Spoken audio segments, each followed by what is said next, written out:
Qizlar, hozirgi paytda kuzda judayam yuz qurib ketadi. Sizlarga byudjetniy kosmetika, lyuks kosmetikani o'rnini bosadigan, baravar ishlab beradigan kosmetika tavsiya qilmoqchiman. Buni полностью ishlatib bo'ldim. Честно, отзыв berish uchun men har doim kosmetikani boshidan oxirigacha хотя бы minimalni 1 oy ishlataman. Birinchisi losyon. Menga juda ham yoqdi. Buni, конечно, голубойsi ham bor. Hozirgi kuzgi paytda menga mana shu qizili. Chunki qurish jarayoni kuchayadi. Поэтому красный лосьон. Yozda mana shuni ishlatdim полностью.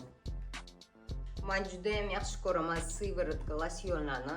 Chunki molekulasi juda ham kichkina bo'lgani hisobiga chuqurroq kiradi ichkariga. Shey dekolte esdan chiqmasin qizlar. Deyman, bo'yinlarni orqalari bilan, quloq orqalari bilan. Chunki mana shu joylarda juda ham ko'p ajin yig'iladi. Koja juda ham yupqa bo'ladi. Losyonlarni, sivorotkalarni hali juda ham qurib ketmaganda koja suringlar. Namligida shu artin deylar, srazu surib ol deylar. Shunda effekti zo'rroq bo'ladi, chuqurroq kiradi. Keyingi etap молочко. Men yoqtirmayman qalin kremlarni. Shuning uchun молочкоga o'xshagan yengil, yumshoq kremlar menga ko'proq yoqadi.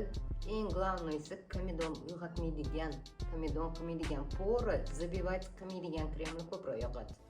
Uchinchi etap SPF. Hozirgi paytda menga juda ham yoqadigan SPFlardan bittasi BCN. Menga bundan keyin состояние кожи ko'proq yoqadi. Plyonkaga o'xshab yopib tashamaydi yuzni, kojani. Keyin уже CC'ni ham sursanglar yaxshiroq suriladi. Hamma kremlarni, losyonlarni masajными движениями qilsanglar, отекlarni ham oladi. Kechqurungi lifehack. Hammani vaqti yo'q-ku, bolasi bor, eri bor, qaynona, hammani bahonasi ko'p.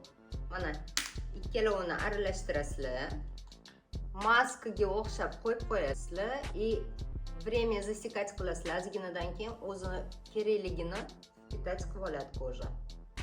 Keyin qolganini masajными движениями распределить qilasizlar.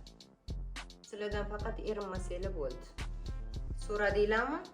Бюджетный. Вот вам бюджетный, достойная косметика. Так, men makiyajga tayyorman. Sizlarga yaxshi kayfiyat. Попробуйте, девочки, не пожалеете.